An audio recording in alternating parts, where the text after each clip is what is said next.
Working Cows Podcast, episode 148. Welcome to the podcast that gives producers a platform to discuss and share paradigm-challenging practices. Practices that have increased the effectiveness of their operation and the joy that their families have received from this lifestyle.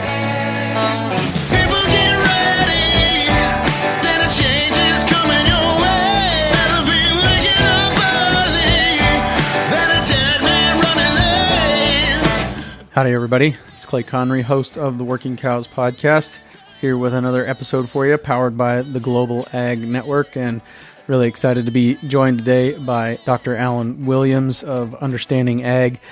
He is a self-described recovering academic and a member of the group that puts on the Soil Health Academy and some of those things, and we're going to talk to him about the Academy, not just the Soil Health Academy, but academia in general, what it means to be a recovering academic, how we can improve our land with our cattle, and some of the things that go into monitoring and observing those things. So going to be a good time joining him. We'll say recorded this episode sitting in my van in a public park.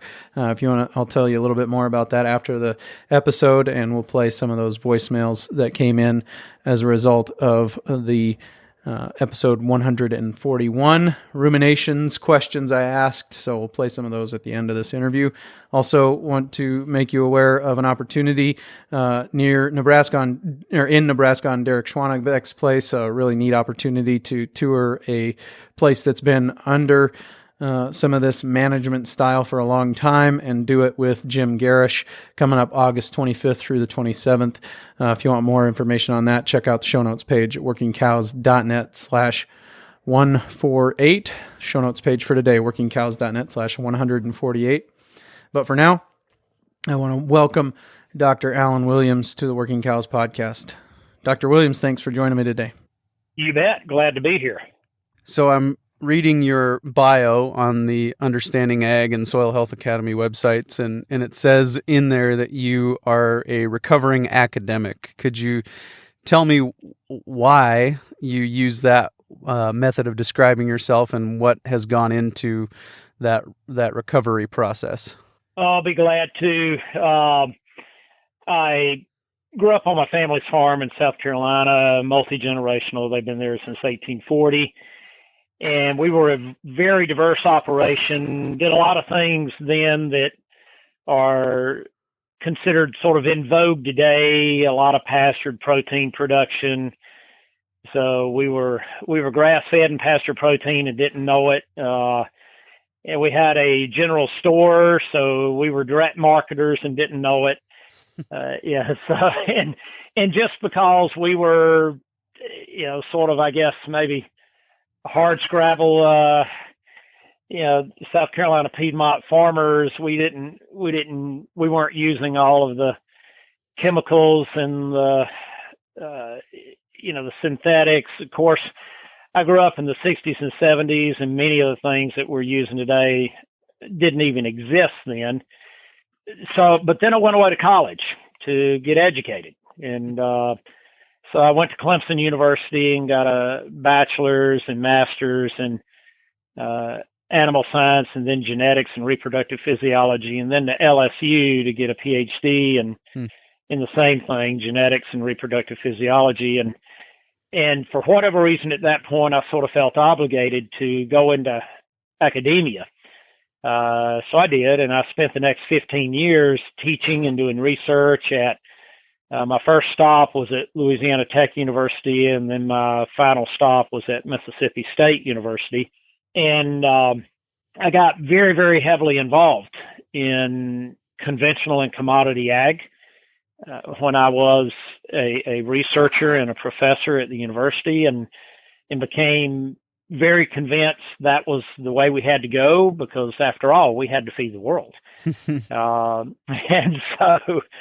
so I was heavily ingrained. But then during the course of that, and I was a tenured professor, all of this. So, I brought in, I was a good professor in that I wrote my grant proposals. I brought in grant dollars and pumped out peer-reviewed publications. I did everything that was required and received, research awards and teaching awards. And so I was good at what I did in academia. But over time, I started realizing that most of what we were doing, I now refer to it as putting a Band-Aid on a gushing wound.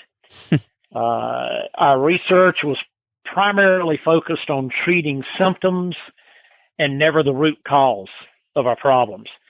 And it was more about testing products really than it was about making sure that we truly were, working hand in hand with our ecosystems, with nature. And I noticed an ever increasing reliance by farmers and ranchers, and even what we were advocating at the universities, on inputs. And it just seemed like inputs were increasing year after year, decade after decade. But yet, and with every one of these inputs, as a producer, you're told that, okay, this is going to improve your profitability by X% or improve your yield or lower your cost. You're always told that. But what I was noticing was that, input costs and cost of production were going up, and realized net farm profits were steadily eroding. And as a researcher and as, just as a practical producer growing up on the farm, and I always still had my own cattle and things like that during those interim years, but I started noticing that we weren't making things better, and that more and more farmers and ranchers could not afford to bring their children and grandchildren back home to farm and ranch. They could barely support themselves, much less their children and grandchildren. And oh, by the way, our soils weren't getting any healthier. We were steadily degrading them and making them more reliant on all the synthetics and chemical inputs. Our livestock were not getting healthier. We were increasingly reliant on pharmaceuticals for their health. And I really had to question that as an academic. What's going on here? And at that point, being 15 years in, you're fully vested and tenured. And all of a sudden, here I am thinking, oh my gosh, what do I do? Do I continue in this? And I'm seeing all the faults that are occurring here, or do I leave? And I made the decision to leave academia. And so I resigned from the university and went into farming and ranching full time and consulting. And I left the university in 2000. I had already started my turning point about 5 years ahead of then in the things that I was noticing and starting to understand. But since 2000, it has been full bore regenerative ag. And I'll have to tell you that we have learned a ton since then. Right. Yeah.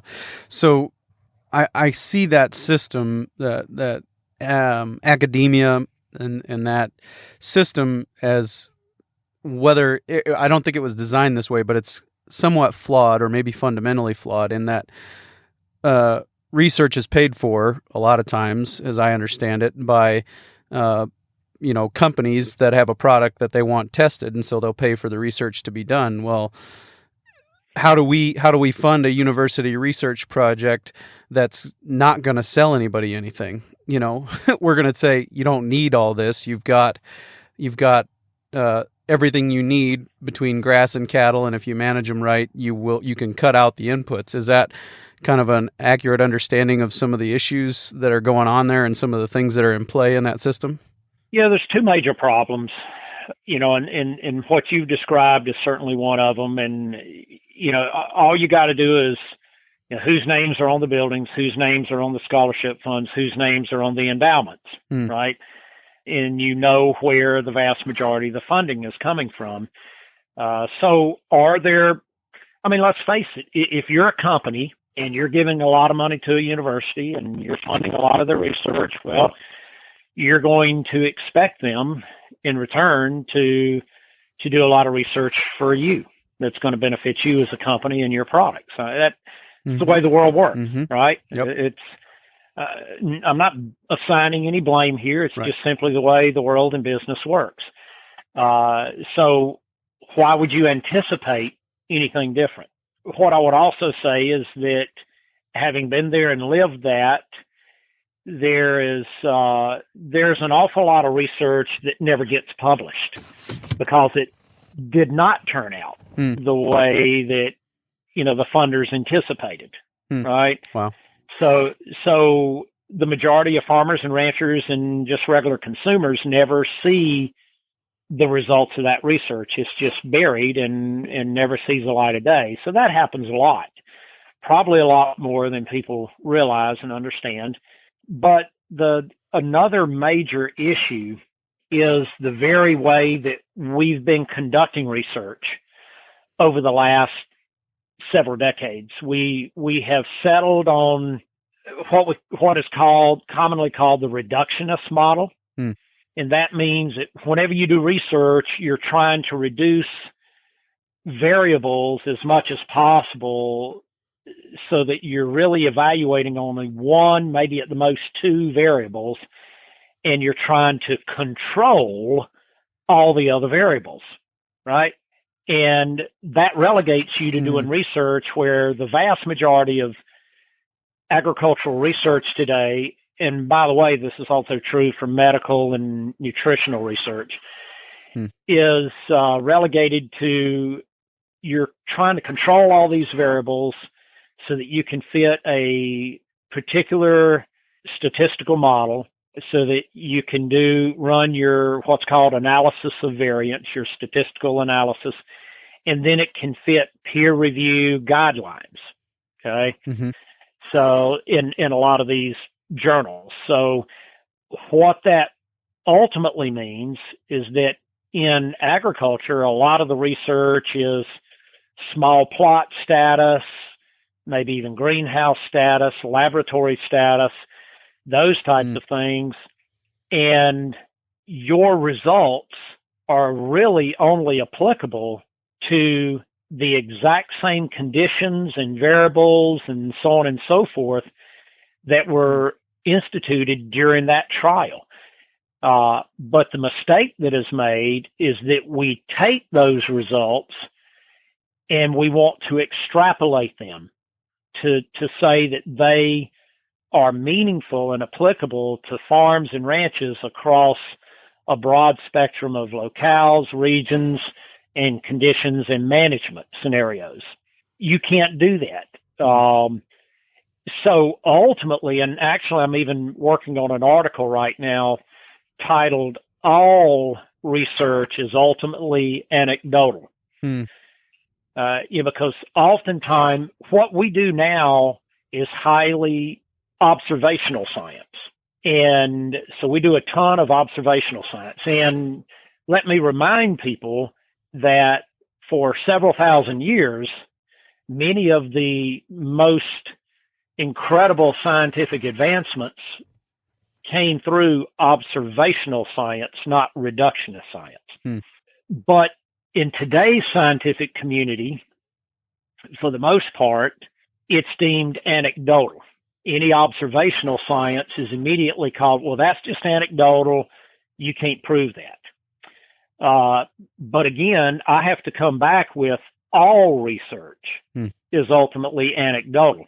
Because if you try to take the exact research you did on your research station under an exact set of circumstances, under very specific years and conditions, and then extrapolate that beyond that, you just immediately made that anecdotal as well.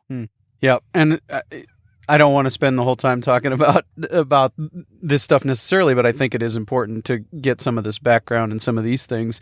And ultimately, the products that do make it to market with some research backing, they do accomplish what they are advertised to accomplish.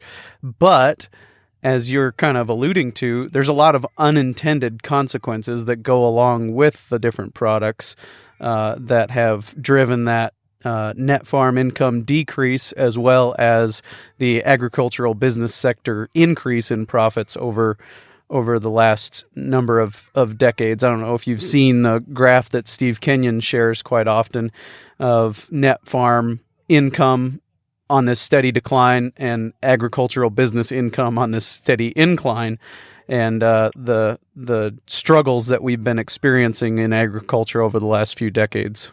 Yeah, intimately familiar with all of those numbers. We keep track of those pretty tightly. So yes, you're exactly correct. So what it boils down to is that you're exactly right.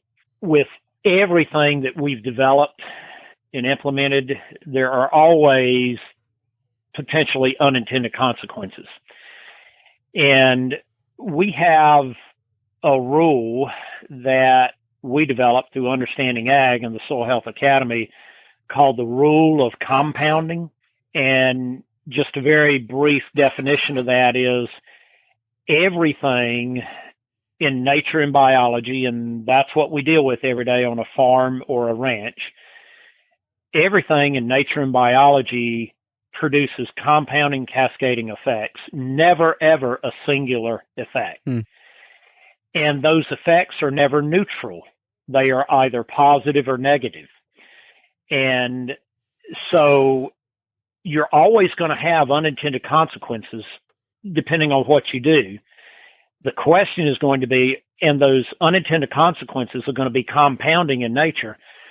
So the question is not whether those are going to occur. They are. The question is, are they going to be positive or negative?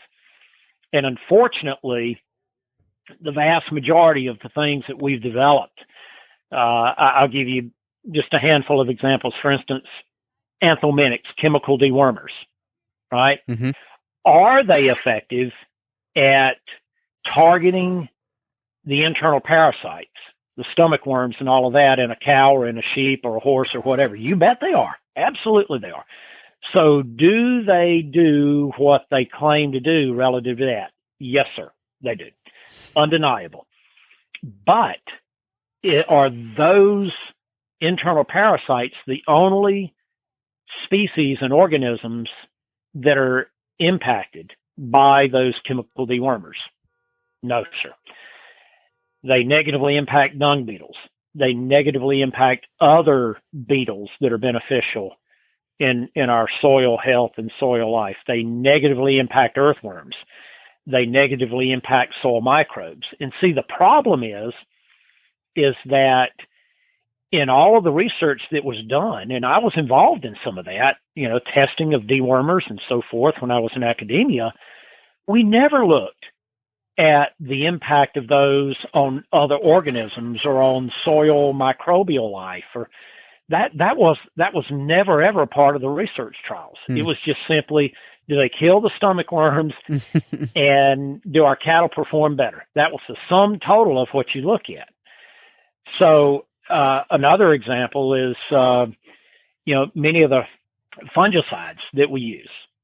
Okay, so these fungicides, do they kill the specific fungal diseases that you're targeting? Yes, sir. But do they also kill a lot of other beneficial fungi? Yes. And do they also harm and set back a lot of other soil microbial life? Yes, they do. So, and then one more, okay, in neonicotinoids, right? Commonly used as seed treatments on soybeans, corn, many other types of agronomic crops that we plant. Neonics, do they help to control fungal disease, when those plants are germinating and starting out? Yes. But what's their impact on soil microbial life? And, oh, by the way, on pollinators? Do you know that a single kernel of corn, the work of Dr. Jonathan Lundgren, a world-renowned entomologist and agroecologist, Dr. Jonathan Lundgren has found there's enough neonic on a single kernel of corn to kill 100,000 honeybees. Mm. So unintended consequences. Wow. Clay, we could go on and on. I'll stop there with that. But my point is that a vast majority of what we're using today is producing unintended consequences. And unfortunately, many of those are negative in nature. Mm. And how many of those issues could be managed if we simply changed our management rather than trying to introduce a new input? So how many of those things can we avoid or mitigate or reduce or make them not an impact on animal performance if we were just managing differently? Yeah, and I can actually address that directly from what we've done on our own farms, plus what we've done with many, many different client farms and ranches through Understanding Ag and the Soil Health Academy. We have been very successful at being able to first significantly reduce our reliance on all of these things like chemical dewormers, fly control, fungicides, insecticides, and so forth, and even synthetic fertilizers, and you name it. So we've been able to reduce and then eliminate their use. And that's been very powerful. We have herds and flocks that now have had no need for deworming or fly control for a decade or longer, and are performing extremely well. And I'm actually in the middle of writing an article right now called 6 Ways to Control Internal and External Parasites. And so basically we have 6 different things that we can do to be able to readily wean ourselves off of those chemicals and to be able to not have to treat our animals at all for those 2 things. And where I'm located in the deep South. And believe you me, in our environment, if we cannot have to deworm and use fly control, then if you're in any other environment in the U.S., you shouldn't have to either. We also have quite a few farmers who have been able to completely eliminate their use of fungicides and insecticides and seed treatments. And so they have eradicated that, and they've gone back to using conventional seed rather than GM seed, genetically modified seed. So think about, first of all, the benefit to your soil life by being able to eliminate the use of those, various chemicals. So we're greatly benefiting our soil life. Secondly, we are seeing direct input cost reductions and savings because we no longer have to buy those things and use those things. And we're seeing long-lasting returns and benefits that are accruing. So it's like interest gained on dollars in a savings account. We're accruing benefits year after year after year that are continually reducing our input cost and increasing our net profit per acre.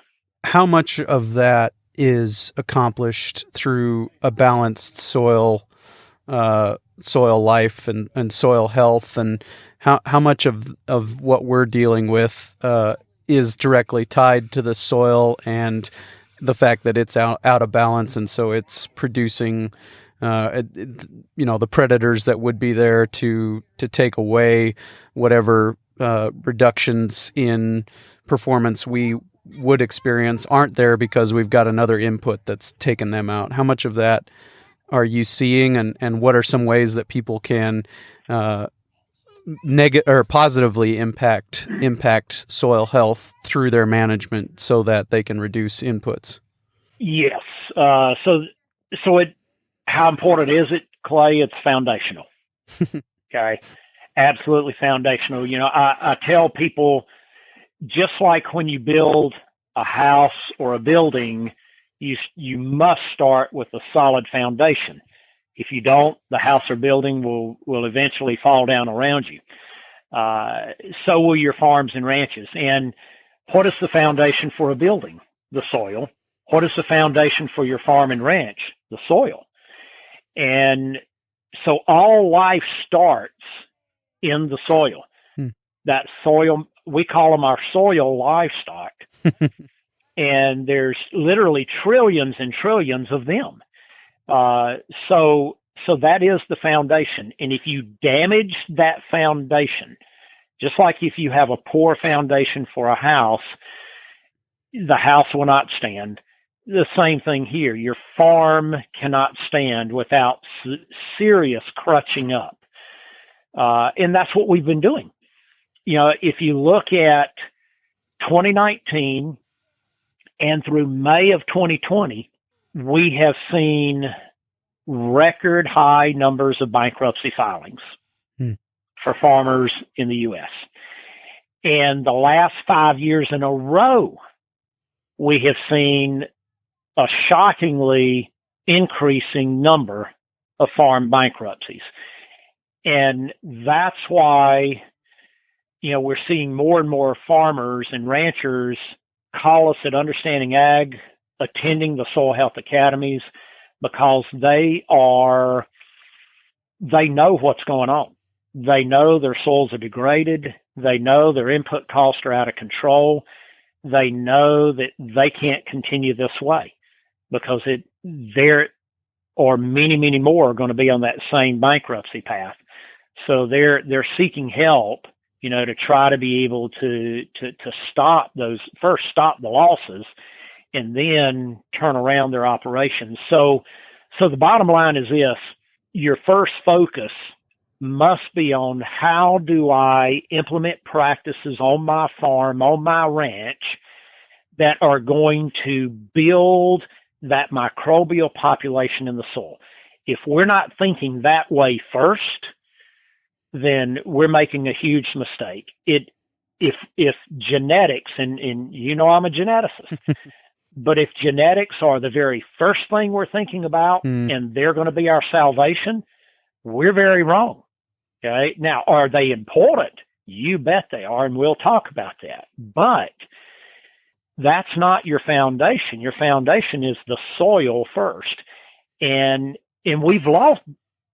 To me, it's unbelievable that as farmers and ranchers and scientists, by the way, we have lost that. We have totally quit. We're focusing on everything above the soil and ignoring the soil like it's just some inert substance that holds a plant erect for us. Yep. And Burke Tigert was my guest for episode 100 of the Working Cows podcast. And he said, when I first started out, I knew I loved cows. And then I realized that if I was going to stay in ranching for very long, I needed to love my grass more than my cows. And then I realized, and he credited the Soil Health Academy, he said, I realized that I had to love my soil more than my grass, more than my cows, because that's where it all starts. And so I guess, where does it start? If somebody wants to get started reducing inputs, positively impacting, and we're Working Cows podcast here today. We're talking to people managing predominantly large ungulates. And so where does it start? What do we do to positively impact soil health using cows as the primary tool for positively impacting soil health? It's a great question, and it's like anything else. You cannot implement what you do not know and understand, right? So the very first place that you must start is educating yourself. And so there's a multiplicity of methods to do that. So one is very obviously the Soil Health Academy. Attend the Soil Health Academy. It's an intensive 3-day hands-on school. You have the opportunity to get enveloped and ingrained in soil health practices and principles and regenerative practices and principles. So that's one of a very good place to start. There's many different articles, podcasts such as yours today, and YouTube videos. There's a whole host of things that people can access and utilize today. A lot of resource materials. Some of the ones that we've helped produce include our resource materials on understandingag.com and soilhealthacademy.org.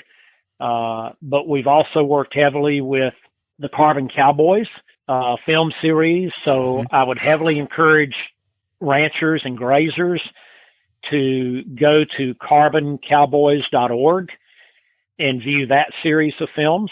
They tell the real life story of farmers and ranchers who have made this transition, why they did it, and what happened.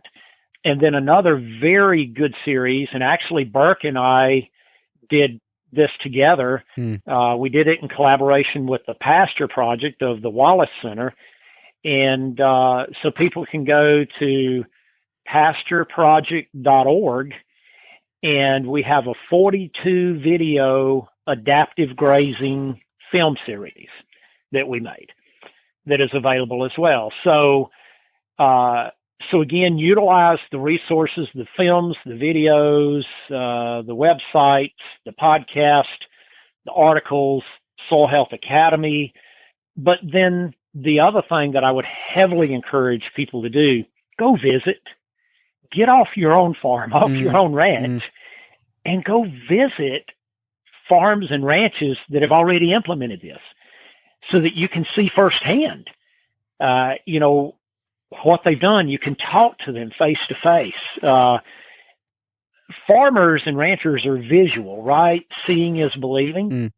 That's one of the very best ways to become convinced of the validity of this. And that's what I do often. Anybody that is skeptical, whether they're a farmer, a rancher, an academic, extension, NRCS, whoever they may be, the very first thing I tell them is, hey, come pay us a visit. I'm not asking you to believe me when you hear me describe these things or you hear me give a presentation. Come visit. Our farm is open. We're transparent. We would love to have you come and visit and see for yourself. So I encourage others to do that as well.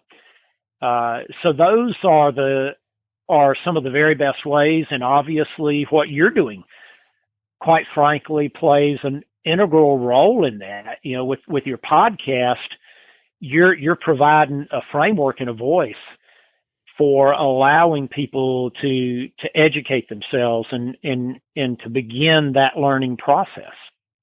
Yep. And again, I'll say it again, it's the most affordable continuing education I have ever done. I've been in contact with we'll just say a grazing management group that wants me to participate in an upcoming conference that they're doing. And, one of the potential things that I might be talking about is why I do the podcast.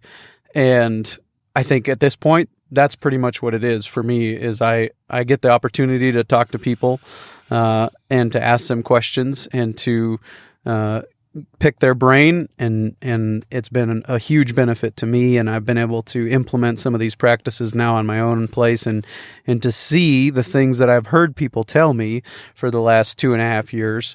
I've been able to see them on my own place, and it's been pretty fun to see. Given my current station in life, let's be honest, let's be real. What are some of the challenges? What are some of the early mistakes that people make when they try to start to influence soil health using grazing management practices?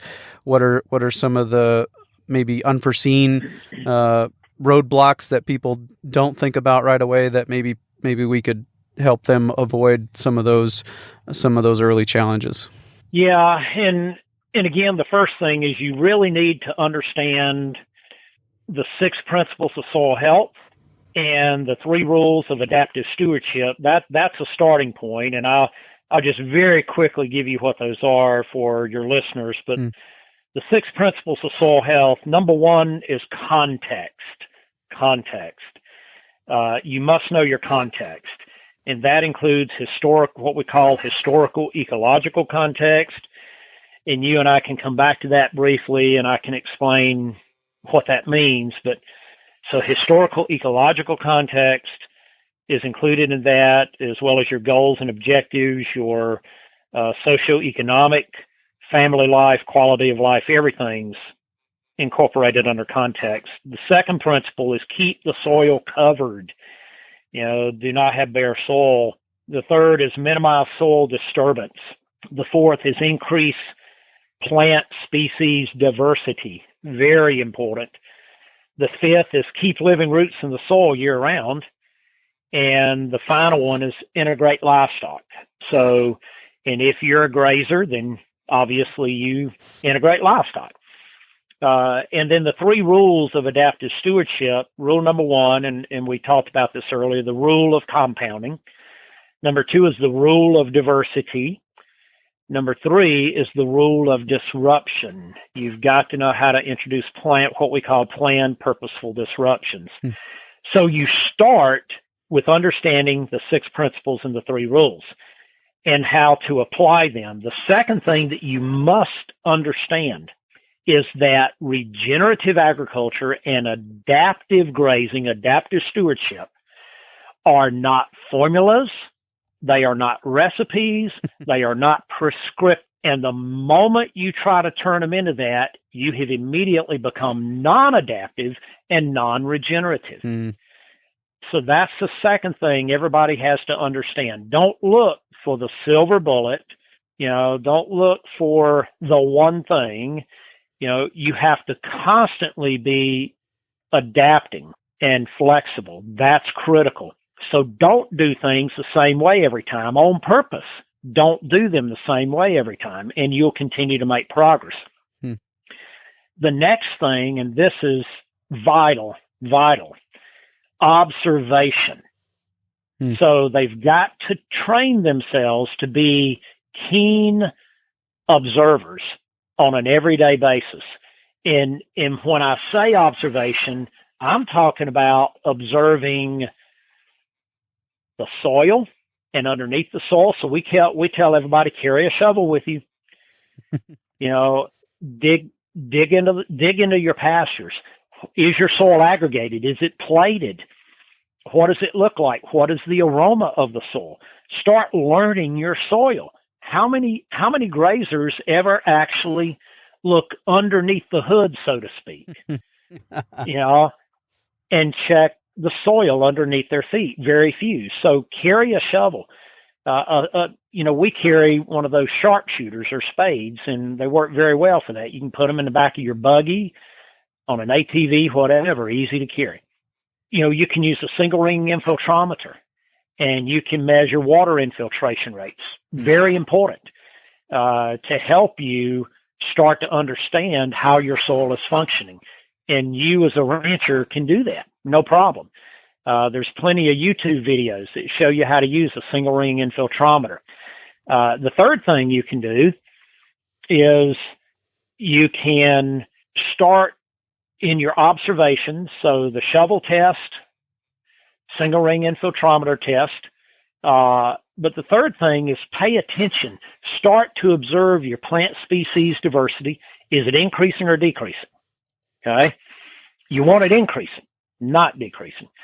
Pay attention to the diversity of insects and pollinators. They're a key indicator species. If they're increasing, particularly pollinators, you're doing something very good. Pay attention to your bird species. They also are a key indicator species. If you're seeing an increase in the number of birds and bird species on your farm, on your ranch, you know that you're on the right path. So, and watch your animals, your livestock daily, really observe them. And adaptive grazing is great for that, because in adaptive grazing, we're moving them every day, right? So I get to physically see every single animal up close and personal every single day as they move from one paddock to the next. So you don't miss anything if you're taking the time to observe. And here's what happens with keen observation. Keen observation develops sound intuition. And when you develop sound intuition, you automatically make better decisions.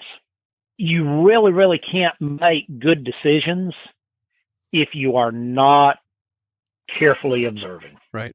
Yeah. You cannot measure what you don't observe. You can't measure what you don't record, essentially. And so that's a big part of it. I guess one of the things I've been wondering about on my own place is the timing of observation. Say you're going to go out and you're going to do a transect. Is it better to wait till your warm seasons have really started to establish and do it the same time every year, multiple times throughout the year? Is it 6 days in a row in June, or is it one day in June, one day in October, one day in, what do you think about as far as observation, specifically talking about transects? Is that a valuable observation? Is there a way you would tweak it? And then what time of year is best for observation? Yeah. So first of all, I do want to stress, and I know you're talking about transect, but I want to stress, again, daily, every single day observations are crucial, number one. But when you're talking about transects and things like that, I think you need to do them at least once in every season. I think that's important, because particularly when you look at plant species diversity and bird species, you're going to see different things dominating at different times. So your ability to be able to observe very carefully on a transect at least once every season, every quarter, is going to be extremely helpful to you. Sure. Would you, if you're going out to shoot a transect, would you recommend taking that shovel, stick it in the ground, and include that in the picture of what that soil looked like? Would that be a valuable observation? You bet. Every time you do you do transect, I would do several other things. I would certainly stick a shovel in the ground, and I would look at my degree of soil aggregation. I would smell the aroma of my soil. I would look at the depth of that aggregate layer. I would look at my soil life. How many earthworms do I have in that shovel full of soil? How active are they? Those types of things. Then I would also do my water infiltration test with that single ring infiltrometer, and make that a routine. And now, to add to your daily observations, or at least weekly, I would also do two other things: carry an infrared thermometer and measure soil temperatures, soil surface temperatures. Most people would be shocked and amazed at what happens here. It's easy if you've grazed down too tight to have soil temperatures in the summertime, and this is anywhere North America, even up in Canada, of 130 to 140 plus degrees. Okay. So it's way too easy for that to happen. And we demonstrate that. We show that over and over again. So carry an infrared thermometer that, they're cheap, easy to use, just point and shoot. Everybody's using them now to measure forehead temperatures for COVID, right? So everybody's familiar with them now. Just buy you one of those and use them to measure soil temperature, soil surface temp. The other thing is buy a refractometer and measure plant bricks on a routine basis, week in, week out, and track that, monitor that. You would be amazed at what happens there and what that teaches you as a grazer. So all of these use simple tools that are cheap to purchase and cheap to use. And you can do it right there. You don't have to clip or pull samples and send them to a lab and then wait for results to get back and all of these types of things. And then, of course, the expense of that as well. These things are things that you can do on your own every single day, and the observations are incredibly powerful. Yeah. Well, it's been really good stuff, and I want to respect your time today, but I do want to get one question I don't know that I've ever heard anybody else ask, and that is, we talk a lot about soil health, and I appreciate the six, the fact that you add that context one to the normal 5 principles of soil health. Which of the 6 principles of soil health do you see grazers struggling with? So the genesis of that question is, if you go to a farming conference and they start talking about soil health, I think the obvious answer is always going to be integrate livestock. That's the challenge in almost every farming context. But when we're talking to ranchers and grazers, what are they missing in those 5 or 6 principles of soil health? And I think maybe context is a low-hanging fruit. So if we could stick to the other 5, that might be helpful as well. Or you can beat the context drum if you want, but I'd like to hear one of the other 5 that they struggle with too. Totally agree. So honestly, many struggle with all 5. Okay. Now they're integrating livestock, but they're not grazing them properly. They're overgrazing. Mm-hmm. Many livestock producers overgraze, and this is all over the world. We've worked in many different places, not just here in the U.S. and unfortunately we see this everywhere. And I've got thousands of pictures of overgrazed pastures. So they need, principle number 6, integration of livestock. Well, you've got livestock and you're grazing them, but if you're not grazing them properly, you're doing more damage than you are good. So you need to learn adaptive grazing. That's critical. So that was important. Principle number 4, plant species diversity. This is a big one that many grazers violate because they have either monoculture or low diversity pastures. It's just Bermuda grass or just fescue and clover and things like that. And that's very, very low diversity. That's a direct violation of that soil health principle. So we strive to have dozens, particularly in a perennial pasture, dozens of plant species in those pastures. So work on increasing your plant species diversity. That's important. Now, if you are planting annuals or you're seeding, cool season annual pastures or whatever you may be doing, quit tilling. Don't disc your fields to do that. Either broadcast or no-till drill it in, but quit the tilling so that you minimize your soil disturbance. Mm-hmm. Keep the soil covered. Now, we may say, well, Alan, okay, they all do that because they're perennial pastures, so the soil's always covered. Well, no, not really. If you start to walking through a lot of these pastures and you look straight down, you see a lot of bare ground. You see a lot of exposed soil surface, and you see a lot of closely cropped grazing, and that's exposure to the soil surface. If I've only got 1, 2, or 3 inches above the soil surface of plant material and I've grazed it down like that, I have not kept the soil surface covered. And when you point your thermometer at that 3 to 4 inch height forage there, you will find that you often will have 120, 30, or 40 degree soil temperature there because the sunlight you don't have enough shading on the soil. The sunlight can directly hit that soil. And that means you've got a tremendous evaporative water loss coupled with the significantly higher soil temps. And just so people understand the relevance of that, at soil temperatures of 110 degrees and above, your microbes start to break down and become non-functional.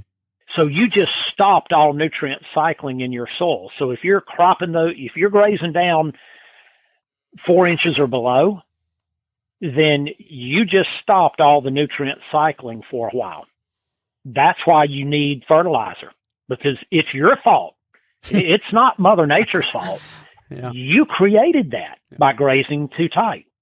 Thank you so much for your time today. I do want to give you the opportunity to share some of the things you're involved in. There's at least 3 more episodes just in the stuff we've glossed over today, but I do want to give you the opportunity to talk. You started out in academia, got your doctorate in your specialization, I should say, in genetics and reproductive physiology, and now you're maybe coming full circle back to teaching reproduction and physiology or animal genetics through the Stockman Grass Farmer School that's coming up. I'd like to give you an opportunity to talk about that. You've shared links to Understanding Ag. Anything else you want to say about that? Whatever you want to promote, I'll put it in the show notes page, but if you want to talk about it now, I'd love to give you that opportunity. Yeah, so just very quickly, obviously, again, we're regenerative farmers and ranchers ourselves, and so it BDA Farm in near Uniontown, Alabama, we're doing multi-species production, beef, lamb, pastured eggs, honey. We have certified organic market gardens, all of those types of things, and so we do that, and of course market direct to the consumer, and we host workshops. We provide a lot of learning opportunities, have a lot of interns there on the farm at all times, so we're teaching them as well. But then we have our consulting service where we work with farmers and ranchers throughout the U.S. and in a number of other countries. That's called Understanding Ag. And again, we have a lot of resource materials for people at understandingag.com. And by the way, that includes a lot of archive webinars. So we cover a lot of these topics in those webinars, and people are welcome to go on to our Understanding Ag website and to view those archive webinars. We formed a nonprofit called the Soil Health Academy, and that can be found at soilhealthacademy.org. And so we teach 3-day intensive hands-on academies, and we have a lot of topic-specific academies. For instance, we have a beginning grazing academy. We have an advanced grazers academy. We have academies that focus specifically on marketing, specifically on crop production, those types of things. But again, all of them starting and building from the Soil Health Foundation and up. And people can view those academies and when they are and where they're going to be. They're always on a host farm that is also practicing regenerative and adaptive practices. But they can view that at soilhealthacademy.org. And then I'm also partners in Joyce Farms, and we market, again, multiple pastured protein items, beef, pork, poultry, all of those lamb, all of those types of things. So, we're integrally involved up and down through what I call the food value chain. And so, our goal, our focus is very simple. It's to grow the landscape of regenerative agriculture and to help as many family farmers and ranchers as we possibly can to be able to, realize improved quality of life and profitability on their operations. And then, of course, in October, I'll be teaching a 2-day workshop on livestock genetics. And in that workshop, that's through the Stockman Grass Farmer. And in that workshop, we're going to dive deep into all the aspects of genetics and how the genetics you select works with the 6 principles of soil health, the 3 rules of adaptive stewardship, and regenerative agriculture. It all flows together. And I'm gonna close that circle for everybody during this workshop and talk about how we go about selecting the proper genetics, both genotype and phenotype, for the types of operations that we want to have, and how doing that helps us to be much more profitable and allows us to produce end products that are highly desired by the consumer. Very, very good. Sounds like a fascinating time. And that one in October, where's that going to happen? It'll be in Jackson, Mississippi. Okay. And I'm trying to remember the specific hotel in sight, but yes, it'll be there. Yeah, in Jackson, Mississippi. Good. Well, Alan, thank you so much for your time today. It's been very beneficial, and I look forward to getting you on again sometime to capture some more of what we just scratched the surface of today. Well, thank you very much. Appreciate the opportunity. So as I sat and recorded this in a van in a public park, July 4th weekend, very busy place and lots of people around, and kind of wondered if I might not get myself called in for sitting there in a van in a park with tinted windows, but I guess I avoided that snag, and it made a good place to record. So enjoyed that. And thanks to all the people who've reached out and left voicemails. I'm going to play some of those for you now, give you an opportunity to hear what some people are doing to ranch more in sync with nature, what some people are doing to add value to their businesses, and how they are approaching these issues. So here's a few of those voicemails. Thanks to everybody who reached out. Pretty neat. Got a couple of them here from outside of the United States, and even one across the Atlantic Ocean. So pretty cool opportunity. Really enjoy this kind of interaction and look forward to doing more of it in the future. Here are some of the responses I got to the questions I was asking at episode 141. Hey Clay, Aaron Helmick in West Virginia. I hope you're well. Question number one, what have we done to be more in sync with nature? After attending Ranching for Profit, we dispersed hay business, taken hay out of the business, changed species, changed grazing, changed custom grazing, and changed when said species we have calve or lamb. And seems to change our stress level, animal stress level, a great deal. Have a great day. Hey Clay, this is Garth Gadsden from Missouri. I've been listening to the Working Cows podcast for quite a while now, and just really appreciate with what you do there and the needs you meet. It's a really valuable resource for me, and I sure appreciate it. Just wanted to reach out today to answer your 3 questions from your last episode. And I guess to the first one, how do I evaluate how I'm in sync with nature? How do I make sure my operation stays in sync with nature? I think about that from a lot of viewpoints, but one of them that I really try and focus on is a genetic viewpoint.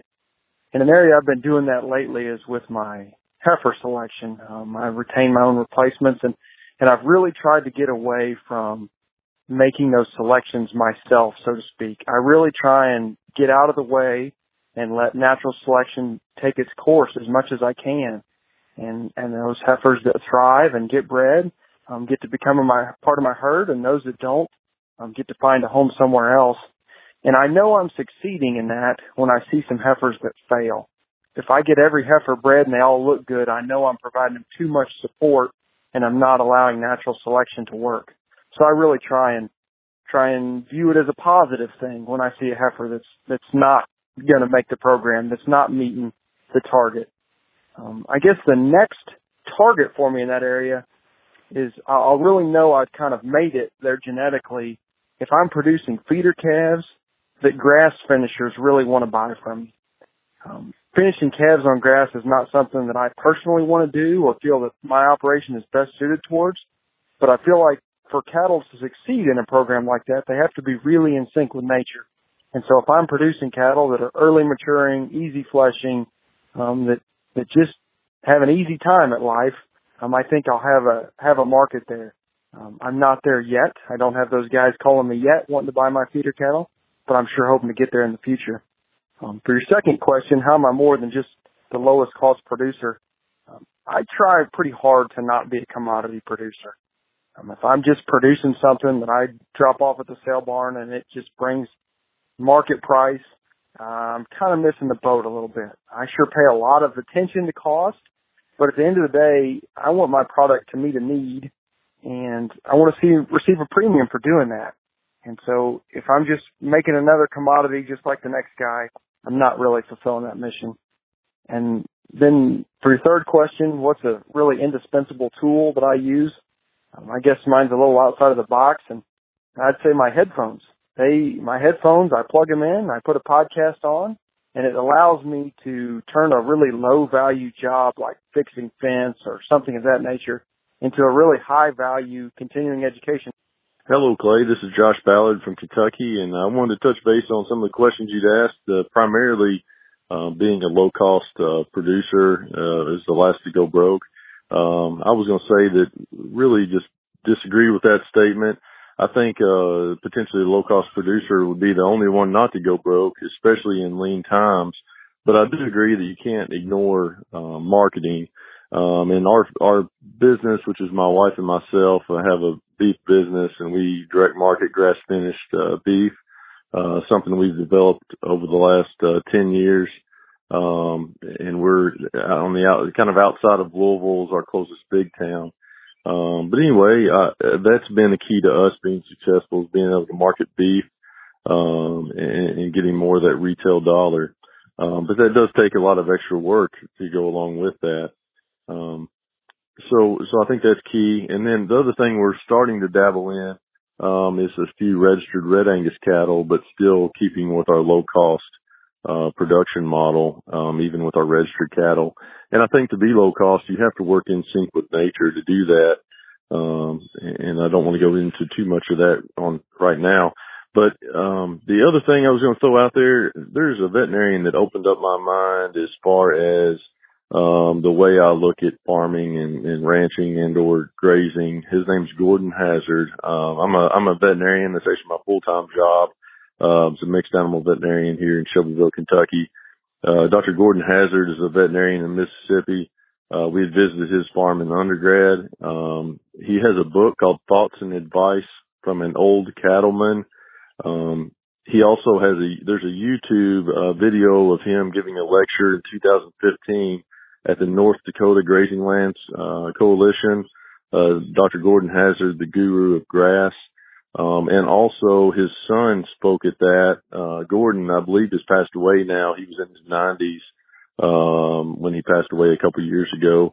His son is named Mark Hazard, who also spoke at the 2015 North Dakota Grazing Lands Coalition. You can find that on YouTube. He would probably be an excellent guest for your show. He was a banker, and then he also knows the farming side of it and the profitability side of it. So he'd probably be an excellent guest, I would assume. So yeah, I'd love to talk more if you're interested, in how we started our business and how we developed it slowly over time. And again, my name's Josh Ballard, Bluegrass Beef. My wife's name's Melissa. Hey Clay, this is Luke Perman from Lowry, South Dakota. I was just calling in to answer the 3 questions that you had put out. You're looking for what guys have done to do some things to get in sync with nature and add value and favorite tools. I thought I'd share my experience with that. We've added sheep to our operation, traditionally just a cow-calf operation. Adding sheep has really helped with getting in sync with nature as we kind of looked at our forage base and decided cows aren't the only thing that can graze this. A lot of stuff out here that the sheep would like to eat. And so we've been able to also then add value to our forage base by doing that. So it kind of has really worked out pretty well for our operation. We've also added stocker yearlings to our place, and that has helped both with the in sync with nature and adding value. Getting in sync with nature in respect to adding animal units to a time of the year when the grass is actually growing. If we would have chose to stock our place just with cow-calf pairs, those cows are here 12 months out of the year, and by being able to use yearlings, we're able to fluctuate our stocking rate to reflect the growth curve of our forages. So kind of feel like that's in sync with nature. Also, we're adding value to our forages, especially those that are further away from the place. It's just hard to get cows and calves out a long ways from home early in the year when the calves are small and don't travel well, or we're still trying to calve. So we're able to get the yearlings and actually the sheep, as far as that goes, get them in places where we can't get the cows right away. Gives that grass plenty of time to grow back before the pairs would get to it later in the year. As far as favorite tool, I think a calculator is probably the easiest answer for that. I use my calculator more than about anything else. To go along with that, I'd say a spreadsheet is probably my favorite tool. Still, it's kind of like a calculator, but I use that for doing my grazing calculations, my grazing records, cow records, economic planning, all that kind of stuff. So I would say that's probably my favorite one. Second one is podcasts. Working Cows podcast being obviously one of them. There's others that may or may not even be agriculture related, but just kind of challenge a person's thinking and helps you to make better decisions and think more clearly about just the world around us. So there you go. Those are my answers. Hey, Clay. This is Rich Casey out in Monterey County, California, coastal county. I'm calling in regard to your question. You were asking for feedback on ranching in sync with nature. And that is, well, first of all, I just want to tell you, I love the podcast. I listen to it as much as possible. You have some really great guests on there, good quality information, and I like your perspective on all that. Also really like your Christian foundation for the podcast and obviously for your life. So, yeah, some things I really appreciate about your work there. Getting back to ranching in sync with nature, I try to do that in all aspects of my operation, but my conundrum is always on this idea of calving in sync with nature and the idea of calving on green grass. Out here in our area, at least 90% probably of cattlemen, we calve in the fall. And so we're weaning in the early summer, right as those cows are finishing up with the highest quality forage of the year and going on to real dry conditions. And to calve in the spring presents a lot of other problems. For example, the deer, the fawns are coming like in April. So to calve in April, the cows would be calving on green grass, but then a couple months after that, we're in the lowest quality forage time of the year, and you're weaning not until maybe October, which is, the worst time. And people that have tried that and experimented with different ways that I know of have suffered weaning weight. So, I'm really interested on your perspective on that, and if there's something that I'm missing, how that should be managed better. So, again, thank you for the opportunity to contribute to this, and thank you for all the work that you guys are doing there. Great work. Thanks a lot. Bye. Hi, Clay. My name's Rich Thomas, farming in the Midlands in England, not far from one of your previous Working Cows podcast guests, Rob Havard. I thought I'd give you a quick message. The 3 questions that you asked back in May. We've changed the farming a little bit. We're lambing a little bit later so that we have a bit more grass for the sheep to... we've cut out concentrates completely now, and we're trying to reduce forage as well by just managing the grass better. And similar with the cattle, really. We've got the farm covered in fences now. We've got water pretty much everywhere we need it. Just trying to be better on the rotational grazing and more rest and recovery. I'm not sure we're going to able ever to be a lowest cost producer because we're quite a small farm, only 350 acres. But we're trying to improve the value of our product by producing grass-fed beef and lamb, which is a better product, I think. And indispensable tools, well, they've been my dogs for moving the cattle and the sheep. They're just fantastic. And then, of course, the polywire and the water pipe is just, we couldn't do what we're doing without that. So, thanks for everything you do. Really, really enjoy the podcast. And, keep up the good work. Thanks a lot. Cheers. Bye-bye. Hi, Clay. My name's Sean Smith. I'm a dairy farmer in Manitoba where we milk 60 purebred jerseys on one robot. I listen to your podcast a lot and get a lot of ideas from it. As far as your 3 questions, on our farm, trying to sync with nature is something that presents a bit of a challenge with the dairy, just because so much of the dairy industry has gone so far away from nature. And, you know, we've been doing things different for a while, but really focused on regenerative in the last, 7 or 8 years or so. And one trouble is calving. We calve all year round because we have to consistently ship the same amount of milk. So we're always having cows calving, which of course is not like nature. But one thing we have figured out is just how we raise those calves is, I look to nature to change the way we raise them. We used to have a calf barn that calves were in 12 months of the year, different size pens for different age calves, and it worked good when we first built it, but eventually calves just started getting sick and we couldn't get them healthy, and I kind of came to the conclusion that, we're just creating habitat for diseases and viruses, and we needed to get those calves out of there for part of the year. So now in the summer months, we have our calves outside underneath trees, where we move them every day to a new fresh piece of grass in their little individual pens when they're babies. And once they get old enough, we put them in group pens when they're about 2 months old. Those pens get moved to fresh pieces of grass every day as well.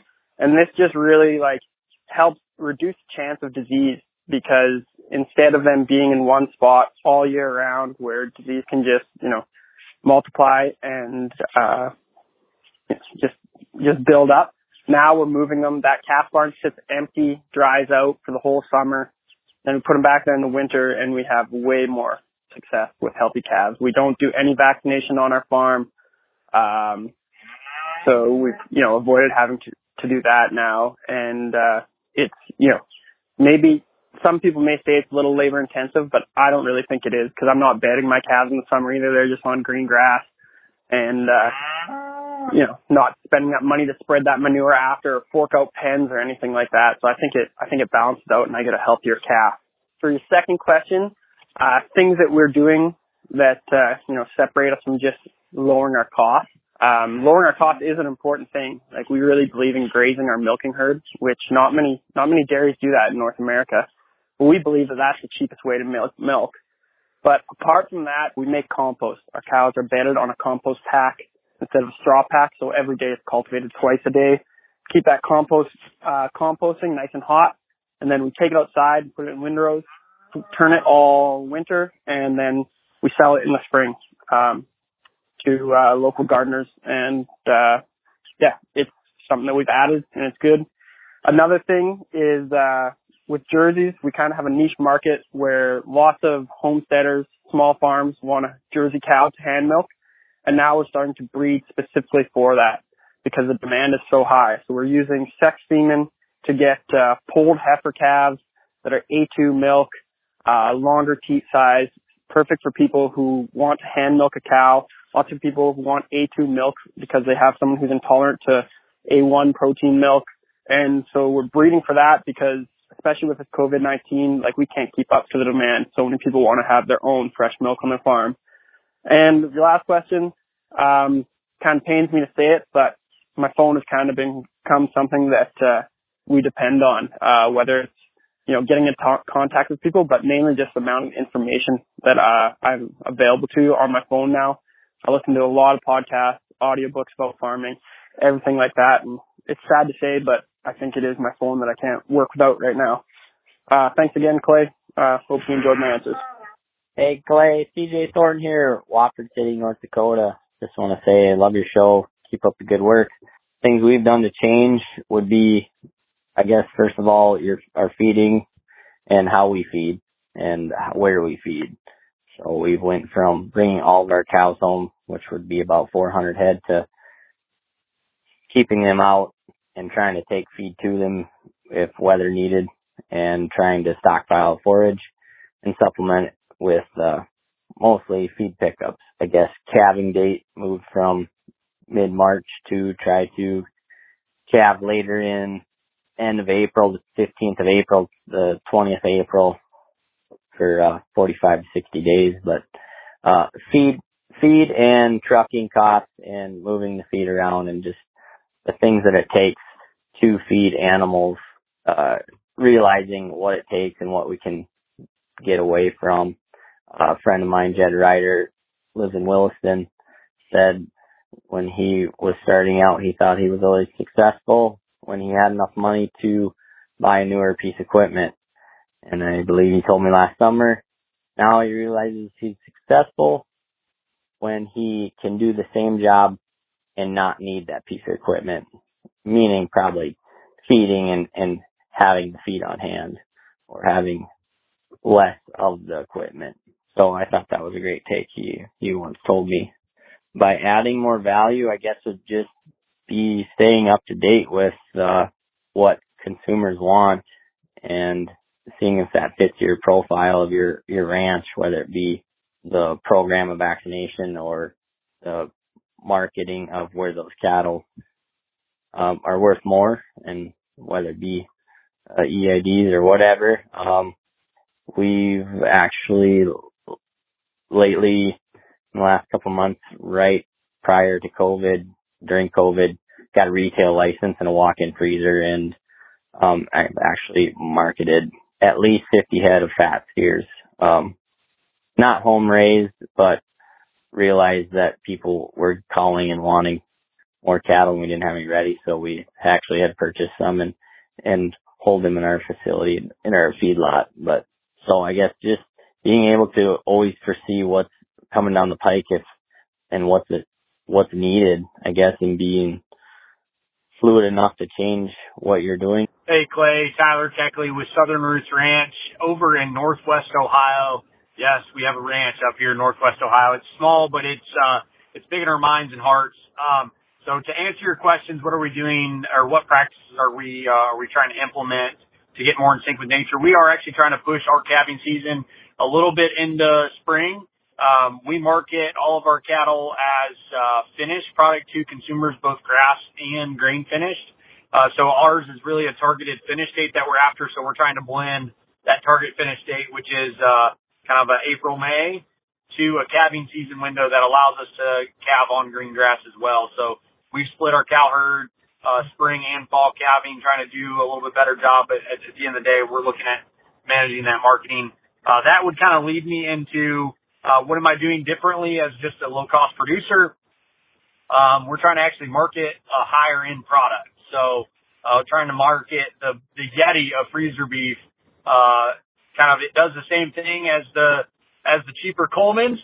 It still provides great nutrition, but we're trying to market and build a brand that I think creates a little bit better pop in the marketplace, or at least locally for us.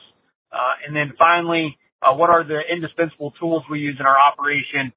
For me, it's really my cell phone, and a lot of that has to do with just being able to call other producers, and that group of 5 other producers that I reach out to and talk with to bounce ideas off of, both economically, agronomics, soil health, cattle health and well-being, marketing. Those people that you can bounce ideas off of, that people portion, that cell phone, be able to get in touch with them, I think is just so indispensable for us. And then kind of outside of that one, it's really, we've been using Google Docs. That way we've got access to information anywhere. And then also we can share that with partners, either that be, hired hands for the weekend while we're gone, or partners. We can share that data across multiple folks, across multiple platforms. So hope everything's going well for you, buddy. Best of luck to you, and God bless.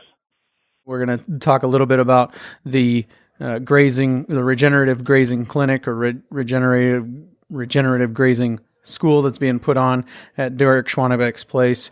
If you want more information about that, it's a really neat opportunity, as I said, to go across this place that's been managed under some pretty high density grazing, but not only that, adaptive grazing and grazing that is open to destocking during your drought, and seeing the benefits of that and having Jim Garish there to point it out is a pretty cool opportunity. So if you want more information on that, check out the show notes page for today, workingcows.net/148, workingcows.net/148. Got a couple of potential leads on guests coming up. Haven't gotten any of those nailed down quite yet, but look forward to another episode real soon on the Working Cows podcast. We invite you to visit workingcows.net to subscribe to the show via iTunes or Stitcher. You'll also find detailed show notes pages, resources from our guests, and the industry leaders who have influenced them. For more ideas on putting your cows to work for you in a more profitable way, tune in next week.